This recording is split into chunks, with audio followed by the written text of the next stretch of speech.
Hello dear friends, welcome to MK legal Shiksha the way of learning.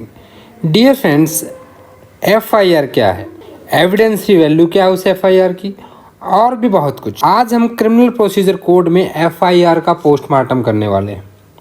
आप channel पर नए हैं तो सबसे पहले चैनल को सब्सक्राइब कर लें, साथ ही बेल आइकन को प्रेस करें जिससे आपको नए वीडियो के अपडेट्स मिलते रहें। देखिए, everything about FIR under CrPC, और मुझे पूरा विश्वास है कि इस वीडियो को देखने के बाद एफआईआर के बारे में आपको कोई भी डाउट नहीं रहेगा। ये मेंस एग्ज़ाम के पॉइंट ऑफ व्यू से भी है और प्री भी। आपका मेंस और प्री दोनों कवर हो रहे हैं। छोटे छोटे क्वेश्चंस के फॉर्मेट में हम एफआईआर को कवर करेंगे जिससे आपको एफआईआर बहुत अच्छे से समझ में आएगी। तो फ्रेंड्स, हम आज बात करेंगे सीआरपीसी 1973 में एफआईआर के बारे में। देखिए, FIR फर्स्ट इंफॉर्मेशन रिपोर्ट, इस वर्ड से आप भली भांति परिचित हैं। What is FIR? Exam point of view से आज ये जो क्लास है बिल्कुल मेंस और प्री दोनों को कवर करेगी। वन लाइनर में आपके प्री के कोई भी डाउट्स नहीं रहेंगे, और साथ ही साथ आपको मेंस में अगर क्वेश्चन आता है FIR से रिलेटेड तो क्या कंटेंट आपको लिखना है वो सब पता चलेगा। तो हम किसके साइड में कवर करेंगे? सबसे पहले हम देखेंगे कि व्हाट इज़ FIR, एफआईआर है क्या, ये हमारा फर्स्ट क्वेश्चन रहेगा। दूसरी बात है कि who can lodge FIR and in how many ways, कौन एफआईआर करवा सकता है और कितने तरीके से कराई जा सकती है। Next is what should be the content of the FIR, FIR का कंटेंट क्या होना चाहिए। नेक्स्ट है what is zero FIR and cryptic FIR, zero FIR क्या होती है और क्रिप्टिक एफआईआर क्या होती है। And where the entries to be made by police, आप एफआईआर लिखवाने गए तो पुलिस वाले को कहाँ कहाँ एंट्रीज बनानी होती हैं। एंड लास्ट, जो कि एक मोस्ट इम्पॉर्टेंट फैक्टर जिस पर अलग से क्वेश्चन बनता है, evidentiary value of the FIR, FIR की एविडेंसरी वैल्यू क्या होती है, जिसमें हम देखेंगे उसकी क्रेडिबिलिटी, कि अगर डिले हो जाता है एफआईआर रजिस्टर कराने में तो is it fatal to the case. Corporation और कंट्राडिक्शन देखेंगे इंडियन एविडेंस एक्ट में 145 और 157 ऑफ इंडियन एविडेंस एक्ट। तो क्या वहाँ पे हम एफआईआर को यूज़ कर सकते हैं for the informant and other witnesses. अगर कोई एफआईआर कन्फेशनल है तो क्या होगा, और एफआईआर को डाइंग डिक्लेरेशन में यूज किया जा सकता है कि नहीं। ये एफआईआर से रिलेटेड कुछ सारे डाउट्स हैं, क्वेश्चन हैं जो आपके माइंड में आने चाहिए। अगर आपको इन सारी चीज़ों के बारे में पता लग गया तो you can write a very good answer for the FIR. अब चलिए, अब एफआईआर को समझने से पहले हमें समझना होगा क्रिमिनल जस्टिस सिस्टम को। देखिए, क्रिमिनल जस्टिस सिस्टम आपका क्या कहता है, भाई किसी भी तरह से आप जब कोई ऑफेंस हो जाता है, क्या हो जाता है, ऑफेंस हो जाता है। ऑफेंस कहाँ डिफाइंड है, आईपीसी के सेक्शन 40 में, और ये कहता है कि offence include the act and omissions which are prohibited by law. वो सारे एक्ट भी और ओमिशन भी दोनों इंक्लूड यहाँ पे करता है। जब ये ऑफेंस हो गया तो ये ऑफेंस किसके साथ हुआ, इस ऑफेंस को माना जाता है that is a public wrong. ये पब्लिक रॉन्ग है, it is the offence against the state. That's why you have seen the parties in the criminal cases are state versus so and so, state versus so and so. तो state वहाँ पे party होता है क्योंकि state की responsibility है।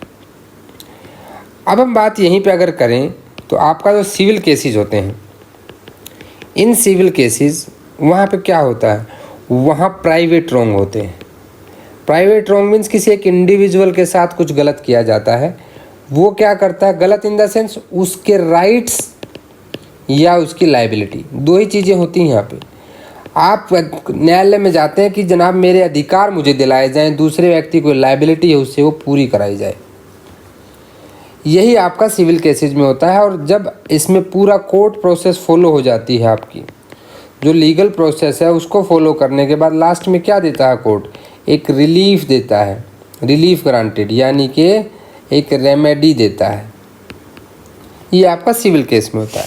लेकिन criminal case में क्या है, अब सिविल केस में जिस व्यक्ति के साथ गलत हो वही तो जाएगा। मान लीजिए मेरी ज़मीन पे किसी ने कब्जा कर लिया है तो मैं ही तो कोर्ट में जाऊंगा, कोई और थोड़ी जाएगा।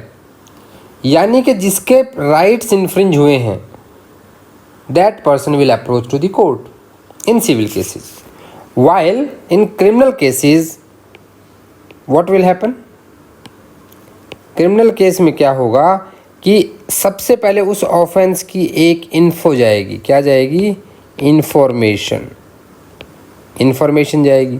वो इन्फॉर्मेशन उसके लिए बनाई गई है पुलिस के पास जब आप इन्फॉर्मेशन दोगे तो पुलिस उसको रजिस्टर करती है and that is known as FIR, जिसे हम आम भाषा में FIR कहते हैं। FIR के बाद वो उसमें इन्वेस्टिगेट करेगी, लेकिन कब करेगी, यहाँ भी क्रिमिनल सिस्टम में दो तरह के केस हैं। अगर ऑफेंस सीरियस हैं तो those are known as cognizable offence, क्या बोलते हैं हम उनको, कॉग्निजेबल ऑफेंस, ऐसे अपराध जो आपके थोड़े सीरियस नेचर के हैं। कहाँ डिफाइंड है, 2KC में, सेक्शन 2 के सब सेक्शन C में आपका CRPC में इसकी डेफिनेशन दी गई है। In case of cognizable offence police will register FIR, investigate, they will collect the evidence. Investigation is what, it is the collection of evidence, they make a final report and give to the magistrate, जिसको हम police report बोलते हैं, चालान बोलते हो आप देसी भाषा में, under section 173, and they will give it to the magistrate. अब यहाँ मैजिस्ट्रेट साहब क्या करेंगे, ये या तो अंडर सेक्शन 190, सेक्शन साथ साथ लिखते रहिएगा, CRPC के सेक्शन बता रहा हूँ मैं, ये या तो वो कॉग्निजेंस ले लेगा या फिर 173 के 8 में क्या करेगा, पुलिस को भेजेगा कि आप इन्वेस्टिगेशन ढंग से नहीं हुई, कमी रह गई, दोबारा फर्दर इन्वेस्टिगेट करो। और जब कॉग्निजेंस ले लेता है तो फिर आपका इशू व प्रोसेस आ जाता है। उसके बाद क्या, अंडर सेक्शन 204 इशू व प्रोसेस आएगा, फिर हमारा ट्रायल चलेगा। ट्रायल के बाद आप क्या करेंगे, उसको जजमेंट दे देंगे। जजमेंट में आप सेंटेंस अगर आपने दी है तो उसका फिर एग्जीक्यूशन ऑफ सेंटेंस हो जाएगा, और अपील, ये आपका पूरा प्रोसीजर, इस तरह से उसको सज़ा मिल जाएगी। यानी कि क्रिमिनल केसेस में आपको जो एक्यूज्ड है जो उसको पनिश करना है, जबकि वहाँ सिर्फ रेमेडी दिलानी है, पनिश नहीं करना है। एक तो हो गया, तब ये कॉग्निजेबल केस हमने कहा। अब मान लीजिए कि ये कॉग्निजेबल केस नहीं था, ये नॉन कॉग्निजेबल केस था। पुलिस को इन्फॉर्मेशन मिली और पुलिस ने देखा कि ये नॉन कॉग्निजेबल है। नॉन कॉग्निजेबल क्या होता है, ये हमने पढ़ा था 2KL में, CRPC section 2 sub section L, ये इंडेक्स बेस भी आ जाते हैं क्वेश्चन, तो MCQ भी आपको साथ साथ कवर करने हैं। तो इन दैट केस पुलिस क्या करेगी, दैट विल रजिस्टर NCR, एक रजिस्टर रहता है, एक बुक रहती है पुलिस स्टेशन में जिसे NCR कहते हैं। They will register NCR and direct the individual to magistrate, कि भैया आप मैजिस्ट्रेट के पास चले जाओ, रेफ़र कर देंगे उसको कि आप कहाँ चले जाओ, मैजिस्ट्रेट के पास चले जाओ। एक तो हो गया सिंपल तरीका जो कि होना चाहिए। दूसरी बात क्या है कि जब पुलिस वाले को ये इन्फॉर्मेशन मिली, किसने दी, हम उसके बारे में भी बात करेंगे। पुलिस वाले को जब ये इन्फॉर्मेशन दी गई, पुलिस वाले ने क्या कहा कि मैं नहीं लिखता, SHO ने आपको पुलिस स्टेशन से भगा दिया कि नहीं लिखते आपके FIR। तो क्या रेमेडीज़ हैं भाई, ठीक है नहीं लिखते तो आप 154 के 3 में SP को एक चिट्ठी लिख दो। SP भी नहीं सुन रहा, देन यू गो टू 156 के 3 में आप किसके पास चले जाओ, मैजिस्ट्रेट के पास चले जाओ।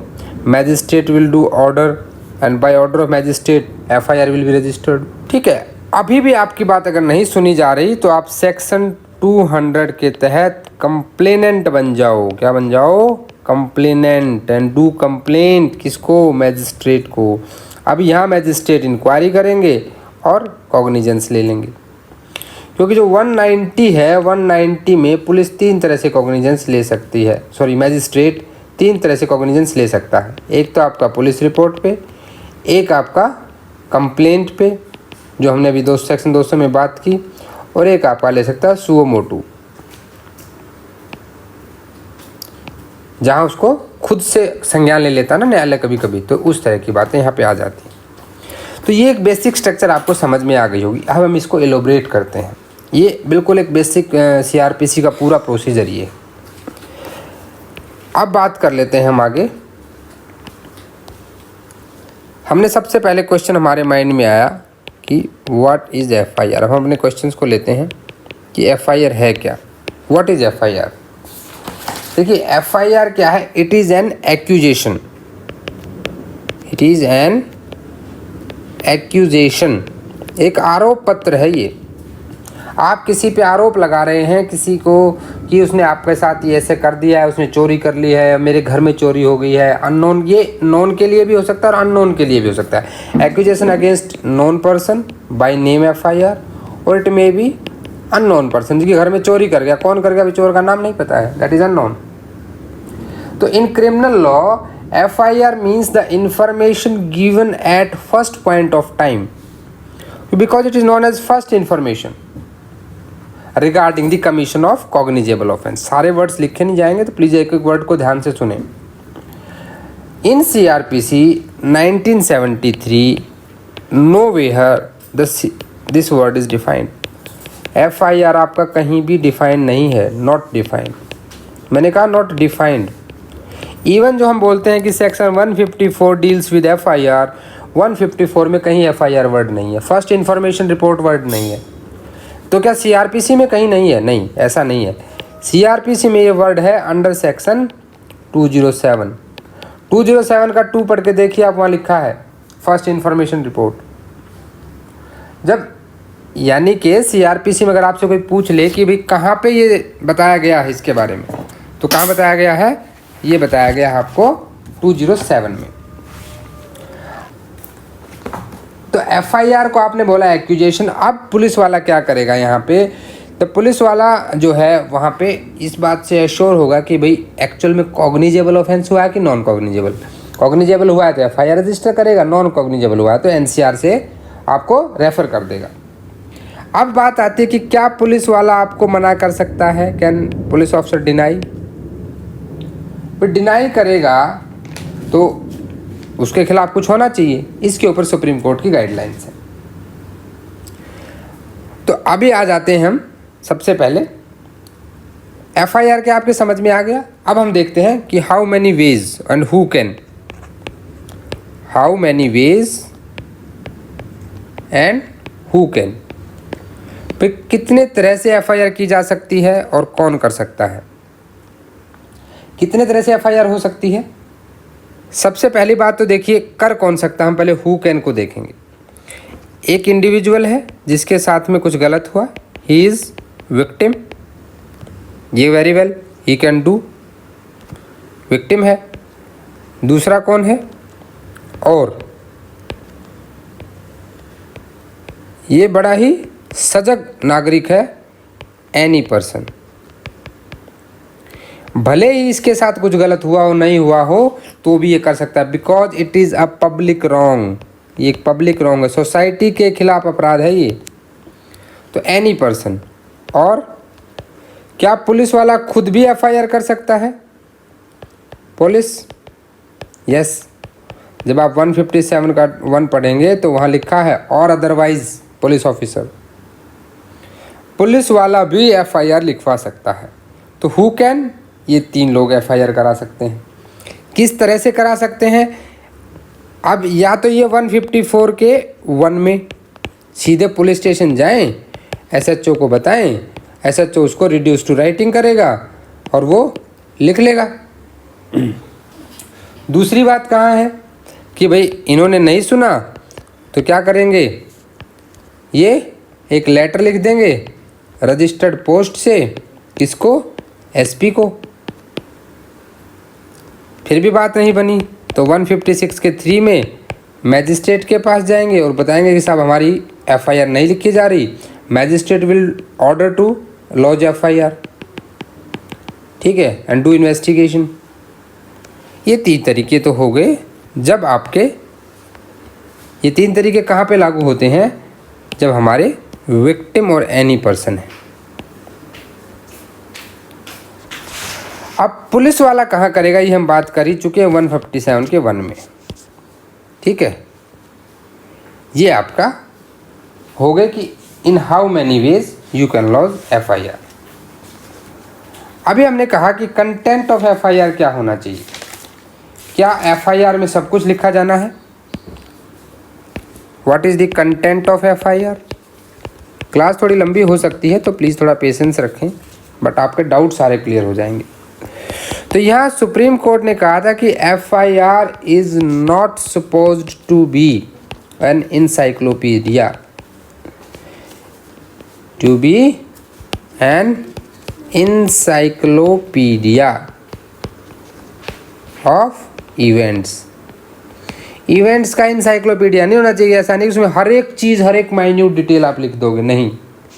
ये कहाँ कहा गया, इसके लिए केस नोट कर लें, state of UP versus Krishna Iyer, Krishna master, ठीक है। ये 2010 का केस है। तो कंटेंट वाला क्वेश्चन भी हो गया हमारा, थर्ड पॉइंट। फिर हम आते हैं कि जीरो FIR क्या होती है, व्हाट इज जीरो FIR। एक बार हम डेफिनेशंस देखेंगे, फिर डिटेल में इस पर चर्चा करेंगे। What is zero FIR। देखिए जीरो FIR का मतलब क्या होता है कि मान लीजिए ये आपका कोई एक पुलिस स्टेशन की अधिकारिता है, पुलिस स्टेशन है यहाँ पे, ये पुलिस स्टेशन A, और ये आपका पुलिस स्टेशन है यहाँ पे पुलिस स्टेशन B। अब जो पुलिस स्टेशन A है इसकी लोकेशन यहाँ पे है, ठीक है, और पुलिस स्टेशन B है इसकी लोकेशन यहाँ पे है। मान लीजिए एक अपराध यहाँ हो जाता है, तो ये जो अपराध होने के बाद विक्टिम या एनी पर्सन कोई भी जाता है FIR लिखवाने यहाँ पे, और वो कहता है कि जनाब मेरी FIR लिख लो। अब ये पुलिस स्टेशन B का जो SHO साहब है वो कहते हैं कि नहीं, ये हमारे थाने के अधिकार क्षेत्र में आता ही नहीं, you go to police station A। तो विक्टिम तो घूमता रहेगा। तो इसी के ऊपर आया था ललिता कुमारी वाला केस, जहाँ पे बहुत इंपॉर्टेंट केस है डियर फ्रेंड्स, इसको नोट कर लेना। ललिता कुमारी में इसकी गाइडलाइन भी बताऊंगा आपको। पुलिस वाला यहाँ मना नहीं कर सकता, he has to register, he is bound to register the FIR।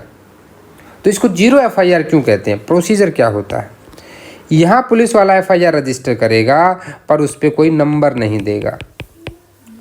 B वाला कह रहा हूँ मैं, FIR लिखेगा और FIR के आगे कोई नंबर नहीं देगा, और उस FIR को भेज देगा पुलिस स्टेशन A में। नाउ द इंडिविजुअल ने तो आके इन्फॉर्मेशन दे दी, अभी इस पुलिस के SHO की ड्यूटी है कि वो इस FIR को पुलिस स्टेशन A को भेजे, और फिर A वाला उस पर कुछ एक अपना नंबर देता है, नंबर/ईयर रहता है इसे 2021। यहाँ कोई नंबर नहीं दिया गया, इसी रीजन से इसको जीरो FIR कहते हैं। यानी कि जिस पे इन्वेस्टिगेशन ये पुलिस स्टेशन नहीं करेगा, वो पुलिस स्टेशन करेगा जिसका वहाँ पे क्या बनता है, जुरिस्डिक्शन बनता है। This is your zero FIR। अब इस पे भी केस जरूर लिख लें आप, state of Andhra Pradesh versus P Ramlal AIR 1993 supreme court. यहाँ पे सुप्रीम कोर्ट ने बहुत क्लियर कर दिया था कि police officer can't deny to register FIR because of the jurisdiction. तो जीरो FIR आपकी समझ में आ गया। फिर हमने एक वर्ड पढ़ा क्रिप्टिक FIR। क्रिप्टिक FIR, देखिए चीज़ें आपको एक बार क्लियर हो जाए ना कि क्या है, फिर पढ़ने में एक अलग मज़ा आता है। क्रिप्टिक FIR क्या होता है कि कभी कभी पुलिस स्टेशन में जो FIR आती है वो आती है वाया आपका टेलीफोन, ठीक है भाई। टेलीफोन के माध्यम से किसी ने फ़ोन करके बताया, मेरी ड्राइंग थोड़ी ज़्यादा अच्छी नहीं है, ये टेलीफोन है, समझ जाना। टेलीफोन करके किसी ने किसी को बताया कि SHO को कि जनाब ऐसे ऐसे यहाँ पे एक अपराध हो गया है, कॉग्निजेबल ऑफेंस हो गया, आप FIR लिखो मेरी। तो इन दैट केस क्या करेंगे, FIR लिख लें भाई। क्या FIR लिखी जा सकती है, देखिए। तो इसमें बहुत ही एक इम्पॉर्टेंट केस जिसको आप नोट कर लें, Tapinder Singh versus state, Tapinder Singh versus state 1970 का केस है ये। एक Tehal Singh versus state of Rajasthan भी है। यहाँ कोर्ट ने कहा था कि in case the person who is giving information, the informant, the SHO can not ascertain who is speaking and what information he has given. उसने इंफॉर्मेशन दी, उससे कोई अंदाज़ा नहीं लग पा रहा है कि सच में ऑफेंस हुआ है कि नहीं हुआ है, और उसकी आइडेंटिटी असरटेन नहीं हो पा रही है, that FIR is known as cryptic FIR. Any telephonic anonymous message did not disclose any detail of accused and cognizable offense. Such message cannot be an FIR and this is known as cryptic FIR. तो इसका मतलब ये नहीं कि आप telephonic नहीं लिखवा सकते FIR, बिल्कुल लिखवा सकते हैं. ये बात कहाँ कही गई? तेहल सिंह वाले केस में की गई. तेहल सिंह का जो केस था वहाँ क्या कहा गया कि अगर पुलिस वाला असरटेन कर पा रहा है कि who is on the phone, वो अपना एड्रेस बताता है, सब कुछ बताता है, और वो इन्फॉर्मेशन से ये असरटेन हो पा रहा है कि कॉग्निजेबल ऑफेंस हुआ है, तो after doing a preliminary inquiry police can register the FIR on the telephone also. और मना नहीं कर सकता. And it is reduced in writing. It should be considered. भाई आपने फ़ोन करके बताया कि मैं फला फला आदमी बोल रहा हूँ, भाई ये अपराध हो गया यहाँ पे. वो जो टेलीफोनिक मैसेज अगर वो सर्टेन्ड इन्फॉर्मेशन है और SHO ने उसको राइटिंग में रिड्यूस कर लिया है, that will be a FIR. उसे FIR माना जाएगा. यहाँ तक आपने देख लिया कि ये कौन सी FIR होती है, किस कैसे लॉन्च करेंगे, कौन कर सकता है. अब आप सबके माइंड में एक डाउट होगा कि एक individual, let it be any, ये एनी पर्सन हो या फिर आपका विक्टिम हो, वो अगर पुलिस स्टेशन जाता है तो पुलिस स्टेशन में जाने के बाद क्या क्या होता है. जैसे ही वो पुलिस स्टेशन जाएगा तो एंट्रीज कहाँ कहाँ बनेंगी. प्रोसीजर ऑफ FIR की बात अभी हम कर लेते हैं. क्या प्रोसीजर होगा, कहाँ कहाँ एंट्रीज बनेंगी. तो प्रोसीजर जो होगा यहाँ पे, सबसे पहले जब वो जाएगा तो वहाँ कहाँ कहाँ पे एंट्री होनी है. एक जनरल डायरी मेंटेन होती है पुलिस स्टेशन में, और ये जनरल डायरी सीरियली नंबर्ड रहती है. ठीक है. They can not turn any page, उसका कोई पेज नहीं निकाल सकते आप. ठीक है. इसको मेंटेन करना पुलिस स्टेशन के SHO की ड्यूटी है. इस जनरल डायरी में डेली एंट्रीज बनते हैं, उन एंट्री को बोलते हैं DDR, डेली डायरी रिपोर्ट. जब भी किसी कॉग्निजेबल ऑफेंस की इंफॉर्मेशन आती है तो पहली एंट्री यहाँ बनती है जनरल डायरी में. दूसरी एंट्री कहाँ बनती है? FIR रजिस्टर में. पहली. दूसरी FIR register as given by state government, जो स्टेट गवर्नमेंट ने बताया है कि किस फॉर्मेट में होना चाहिए. FIR रजिस्टर होने के बाद उसकी एक कॉपी दे दी जाती है किसको? इन्फॉर्मेंट को. तो क्या पैसे लेंगे? नहीं. It should B free of cost. कहाँ लिखा है? 154 का 2.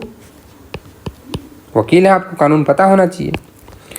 फिर एक कॉपी उसकी कहाँ चली जाती है? मैजिस्ट्रेट को. और एक कॉपी उसकी कहाँ पे हो जाती है? जो मैजिस्ट्रेट को एक्चुअली जाती है वो DDR जाती है, डेली डायरी रिपोर्ट जाती है. और 1 कॉपी है जो आपके FIR रजिस्टर में होती है. FIR register. अब इतना होने के बाद अगर पुलिस ऑफिसर को लगता है कि I should do investigation, he will start investigation. और अगर उसे लगता है कि नहीं देर आर, तो पुलिस वाला कब मना कर सकता है? ये ग्राउंड भी बताए गए हैं. क्योंकि देखिए 154 जो बात करता है बेर एक्ट की, अगर हम बात करें, ये बात करता है कॉग्निजेबल केस में FIR की. 155 बात करता है नॉन कॉग्निजेबल केस में NCR की. 156 बात करता है power of police officer to investigate. और 157 बात करता है प्रोसीजर की. 158 में एक प्रिलिमिनरी रिपोर्ट भेजते हैं. ठीक है. तो ये सारी चीज़ें आपको, हम बेर एक्ट पढ़ेंगे तब ये सारी चीज़ों को पढ़ेंगे.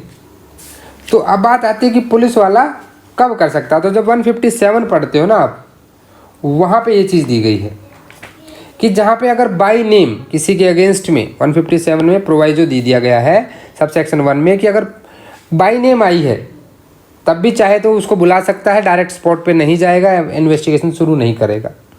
या फिर क्या है, उसको लगता है कि सफिशिएंट ग्राउंड नहीं है इन्वेस्टिगेशन की, बट इन दोनों ही केसेस में वो अपने रीज़न रिकॉर्ड जरूर करेगा. उसकी हम वहाँ पे चर्चा करेंगे.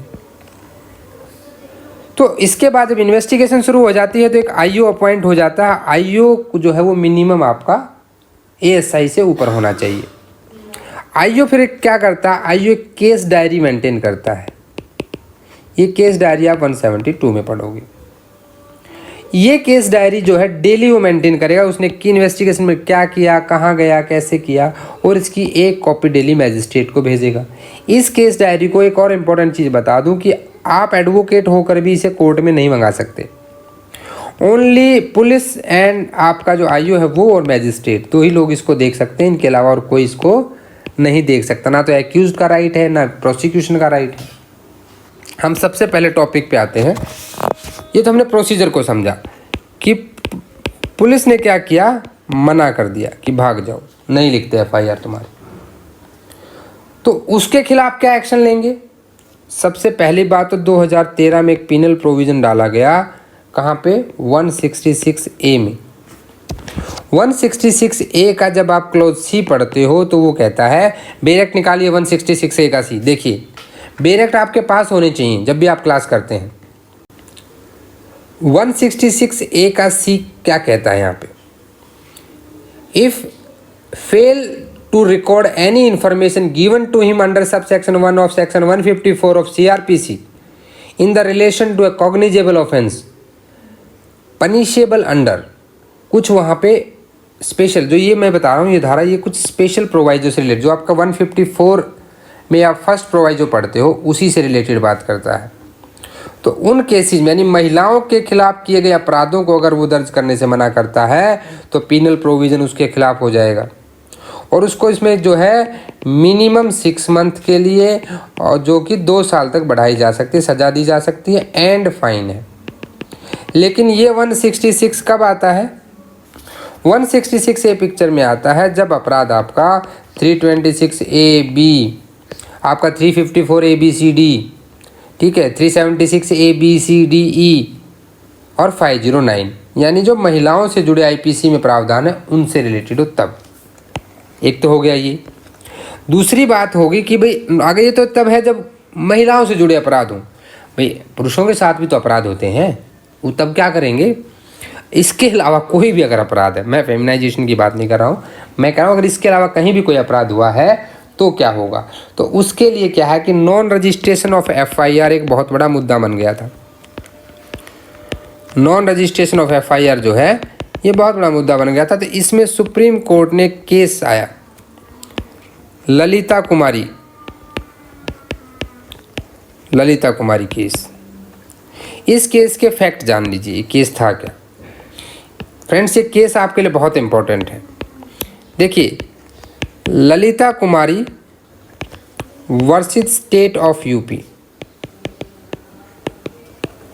2008 में ये केस आया था, और एक्चुअल में ये जो केस था ये एक रिट पिटीशन थी अंडर आर्टिकल 32। और कौन सी रिट पिटीशन थी? Article 32 of constitution of India, habeas corpus. Habeas corpus क्या होता है? ब्रिंग द बॉडी, उसको मेरे सामने बॉडी को लाया जाए। तो ये एक लैंडमार्क जजमेंट बन गया यहाँ पे। क्या बन गया? लैंडमार्क जजमेंट बन गया।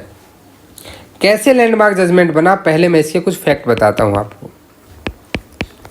क्लास थोड़ी लंबी ज़रूर होगी लेकिन प्लीज़ लास्ट तक ज़रूर देखें, FIR में कोई डाउट नहीं रहेगा इसके बाद आपको। देखिए हुआ क्या यहाँ पे कि जो ललिता कुमारी थी ये एक माइनर गर्ल थी, और ललिता कुमारी को किडनैप कर लिया गया। ये किडनैप हो गई। किडनैपिंग के बाद इसके जो पिताजी हैं बेचारे, उनका नाम था भोला कामत। इसके जो पिता थे उनका नाम था भोला कामत। तो यहाँ पे भोला कामत जी सभी पुलिस स्टेशन में घूमते रहे। ये SP के पास भी गए, तो नहीं लिखी तो कहाँ गए? पहले 154 के 1 में गए, फिर 154 के 3 में SP को लिखा, 156 के 3 में मैजिस्ट्रेट, यानी जो ये कर सकते थे सब जगह गए, इनकी कहीं कोई सुनवाई नहीं हुई। तो इन्होंने क्या, क्योंकि ये माइनर थी तो माइनर के बिहाफ पे इनके गार्जियन बन गए भोला कामत। इन्होंने सुप्रीम कोर्ट में अंडर आर्टिकल 32 क्या किया? एक रिट फाइल कर दी of writ of habeas corpus कि मेरी बेटी की बॉडी को लाया जाए, प्रेजेंट करो मेरी बेटी को मेरे सामने। तो यहाँ पे सुप्रीम कोर्ट के सामने बड़ा मुद्दा आया। ये 2008 में जो है एक 2 जजेस बेंच को दिया गया केस, लेकिन 2 जजेस बेंच भी कंफ्यूज हो गई। फिर ये 2012 के अंदर 3 जजेस बेंच के पास आया। अब जब 3 जजेस बेंच पे आया तो इनके सामने 2 पॉइंट थे, एक तरफ विक्टिम है और एक तरफ आपका एक्यूज्ड है। देखिए विक्टिम ने कोई अगर फॉल्स एफआईआर करा दी तो एक्यूज तो बिना बात परेशान हो जाएगा, अरेस्ट कर लिया जाएगा उसे। तो इसके भी फंडामेंटल राइट्स की बात है, राइट टू लाइफ इसके पास भी आर्टिकल 21 और इसके पास भी है। तो इन दो, इसलिए यहाँ पे 2013 में एक कॉन्स्टिट्यूशनल बेंच बनी और इस कॉन्स्टिट्यूशनल बेंच ने क्या किया, कितने जजेस थे यहाँ पे, 5 जजेस थे और इसने गाइडलाइन इशू कर दी फॉर द अरेस्ट। इसने कहा कि it is mandatory for the police officer to register an FIR जब भी उसको इन्फॉर्मेशन मिलती है किसी कॉग्निजेबल ऑफेंस के बारे में, लेकिन वो प्रिलिमिनरी इंक्वायरी कर सकता है। कब कर सकता है, अगर उसको ऐसा लगता है तो। और कुछ केसेस के इन्होंने भी यहाँ पे एग्जाम्पशन दे दिए कि जो आपके फैमिली केस होते हैं, ठीक है, इसमें तो भाई आजकल हर बहू सास के खिलाफ एफआईआर करा देती है, सभी अरेस्ट होते रहेंगे। तो फैमिली केसेज हैं, आपके कॉमर्शियल जो केसेज हैं उसमें, आपके मेडिकल नेग्लिजेंस के जो केस होते हैं, करप्शन केसेज होते हैं, या फिर जो डिले है अनएक्सप्लेन डिले, वो तब कर, यानी कि एफआईआर कराने आप 2 महीने बाद पहुँचे कि मुझे उसने पीट दिया था जी, उस दिन मुझे हर्ट पहुँचा दी, मेरा सिर फोड़ दिया। भाई 2 महीने तक क्या कर रहे थे? तो दीज आर द फैक्ट्स जहाँ पे आप प्रिलिमिनरी इंक्वायरी कर सकते हो, एक प्रिलिमिनरी इंक्वायरी की जा सकती है।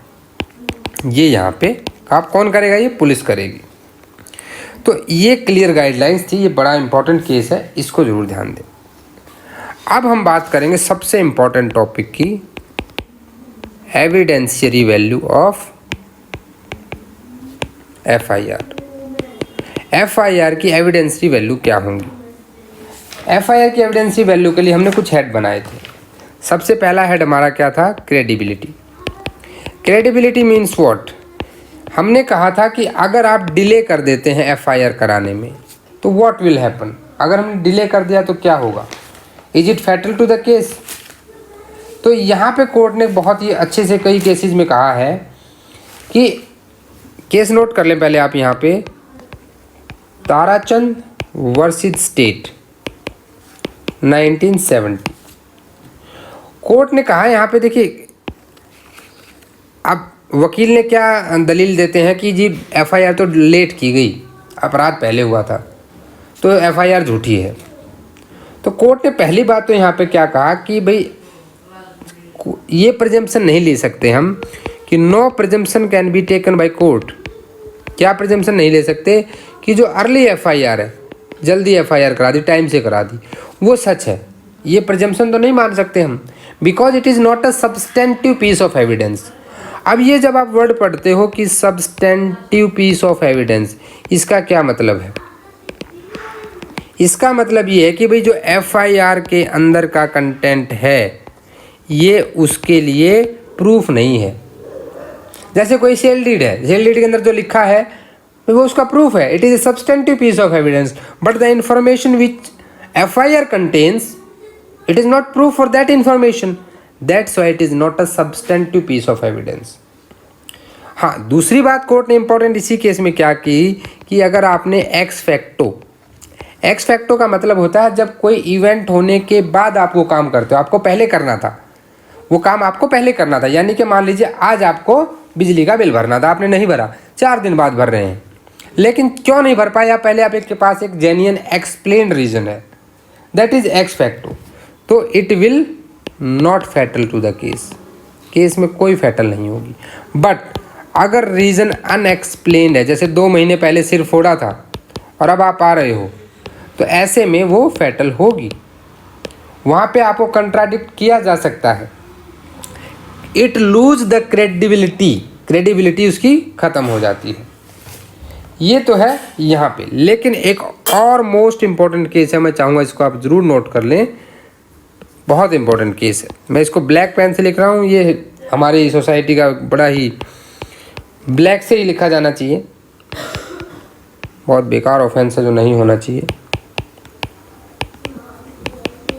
स्टेट ऑफ हरियाणा 1995 1995 में हरियाणा में बाढ़ आई थी, आपको हरियाणा वालों को याद होगा। मान लीजिए कि यहाँ पे डिले हो गया, तो क्या हो गया? क्या हर एक केस में डिले फैटल होगा? हमने कह दिया ना कि अनएक्सप्लेन इज फैटल, यानी कि कल को इस बात पे आपका केस की क्रेडिबिलिटी को कमज़ोर समझ सकता है कोर्ट कि अभी आपने इतना लेट क्यों करा, आपके पास रीज़न नहीं है। लेकिन यहाँ कोर्ट ने कहा कि जो रेप और सेक्सुअल मोलेस्टेशन के केसेस जो होते हैं, सेक्सुअल जो ऑफेंसेस होते हैं, इन ऑफेंसेस में डिले वाली बात पूछी ही नहीं जाएगी। No question to be asked, no question to be asked for delay, कि डिले क्यों आई, ये बात का भाई बात ही नहीं उठानी है। क्यों नहीं उठानी है? क्योंकि तो इंडिया एक ऐसी सोसाइटी जहाँ पे ऐसे केसेस होते हैं तो parents has to decide. It will there will be a lot of pressure on the parents. Society में इज्जत है, आपको पता है रेप केसेस में से मोर देन 50% केसेस रजिस्टर ही नहीं हो पाते हैं। वो जो रजिस्टर होते भी हैं तो आप देखते हैं उसमें सेंटेंस रेट क्या है। इंडिया में वैसे भी सेंटेंस रेट अगर आप देखेंगे तो रियली बहुत कम है, क्योंकि एक आम इंसान के लिए जो लीगल प्रोसेस में from the lower court to the supreme court financially भी और मेंटली भी किसी के बस की बात नहीं है वहाँ तक पहुँचना। और अगर कोई वहाँ तक पहुँचा तो समझिए there is something wrong in that, कुछ हुआ उसके साथ सच में गलत। ठीक है, तो डिले से क्या होगा, क्रेडिबिलिटी कैसे होगी, ये आपकी एविडेंसरी वैल्यू में आप एक अच्छा सा पॉइंट लिख सकते हो। अब दूसरा पॉइंट यहाँ पे आ जाता है कॉर्पोरेशन और कंट्राडिक्शन वाला, कि क्या उसे कॉर्पोरेट कर सकते हैं, कंट्राडिक्ट कर सकते हैं। तो इन दैट केस क्या होगा, देखिए कॉर्पोरेशन कहाँ होता है और कंट्राडिक्शन, दो चीज़ें होती हैं, किसके साथ, विटनेस के साथ। अंडर सेक्शन 157 कॉर्पोरेशन होता है और 145 कंट्राडिक्शन होता है। देखिए कॉर्पोरेट के लिए तो हो गया सेक्शन 157 किसका, इंडियन एविडेंस एक्ट का, और यहाँ 145 हो गया, ये भी इंडियन एविडेंस एक्ट। जब कभी इन्फॉर्मेंट को बुलाया गया as a witness of prosecution, then very well he can be contradict and corporate. ठीक है, तब तो कर सकते हो आप, लेकिन क्या किसी दूसरे विटनेस को कर सकते हो? देखिए, though it is not a piece of substantive evidence, आप लिख सकते हैं FIR is not a piece of substantive evidence. It means it is not an evidence of the facts which are mentioned in FIR, though it can be used to corroborate under section 157 of Indian Evidence Act and to contradict under section 145. ये चीज़ें यहाँ पे आ जाती हैं। दूसरी चीज़ यहाँ पे क्या है कि मान लीजिए कोई दूसरा विटनेस आ गया। अब ये तो आपने कहा कि इन्फॉर्मेंट विटनेस आया तो हमने ये काम कर लिए। अब कोई अगर अदर विटनेस बुलाया जाता है, प्रोसिक्यूशन के दूसरे विटनेस भी होंगे, तो उन केसेस में अदर विटनेस के केस में ना आप कॉर्पोरेट कर सकते हो और ना कंट्राडिक्ट कर सकते हो। ठीक है, ये चीज़ आप लिख लीजिएगा, George versus state of Kerala में, ठीक है, 1998, and SK Habib versus state of Bihar 1972, ये भी सुप्रीम कोर्ट। इन दो केसेस में ये बात कह दी गई थी कि अदर विटनेस को ना आप कंट्राडिक्ट कर सकते हो और ना ही आप उसे कॉर्पोरेट कर सकते हो। तो ये तो हो गया इंडियन एविडेंस एक्ट से रिलेशन, यहाँ भी आप एक अच्छा खासा लिख सकते हैं इसके बारे में। अब आते हैं कन्फेशनल FIR, यानी कि भाई एक आदमी आया और वो क्या बोला कि भाई मैंने अपने ये अपराध कर दिया है, और खुद पुलिस स्टेशन में आ गया। When accused himself lodge an FIR, accused ने ही FIR लिखवा दी। भैया देखिए FIR क्या है, इट इज़ फर्स्ट इन्फॉर्मेशन, और ये इन्फॉर्मेशन कौन दे रहा है, इन्फॉर्मेंट कौन है, एक्यूज्ड है। तो this is known as confessional FIR। लेकिन क्या कन्फेशनल FIR को आप कन्फेशन यूज़ करोगे, वर्ड आ गया कन्फेशन। आपको ध्यान होगा इंडियन एविडेंस एक्ट का सेक्शन 25, पुलिस वाले को दिया गया कोई भी कन्फेशन कोर्ट नहीं मानता है, तो ये हिट कर जाएगा इससे। अब हिट कर जाएगा तो क्या होगा, अब जब हिट कर जाता है तो it can be used as a conduct under section 8 of Indian evidence act. आप सेक्शन 8 में इसको कंडक्ट के तौर पे ले सकते हैं। दूसरी चीज़ क्या है, ये एक एडमिशन भी है। एडमिशन कहाँ है, under section 21 of Indian evidence act. भाई हमें सेक्शन 25 में कन्फेशन तो नहीं मानेंगे इसको, लेकिन कंडक्ट और एडमिशन के तौर पे न्यायालय से ले सकता है। सबसे इम्पोर्टेंट केस, अगर आपको कभी समय हो तो पढ़िएगा इस केस को, ये बहुत इंपॉर्टेंट केस है कन्फेशनल एफआईआर के लिए। अग्नू नगेशिया केस। अग्नू नगेशिया केस जो है ये 1966 का बिहार का केस है, स्टेट ऑफ बिहार के खिलाफ था। और यहाँ पे कहा गया था कि अगर एफआईआर एक्यूज्ड ने खुद दी है, it can not used either for corroborating और कंट्राडिक्शन, पहली बात तो ये कही, and it can not be used as a confession against him also. The accused can not be a prosecution witness, prosecution witness वो बन ही नहीं सकता है, because it is hit by section 25, तो ये कन्फेशनल नहीं रहा।